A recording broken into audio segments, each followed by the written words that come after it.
Today we'll talk about how can you find your saved passwords on your Google Chrome app.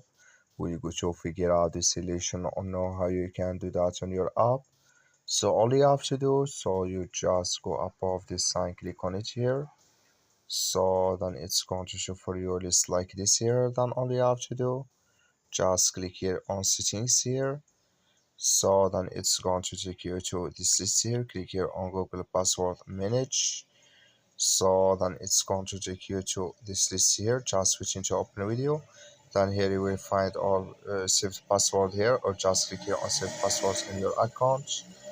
So then here use your button here. I'm going to use my code. Then here it's going to show for you here all accounts.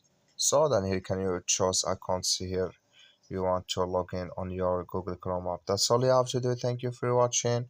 Don't forget to support us by liking, subscribe.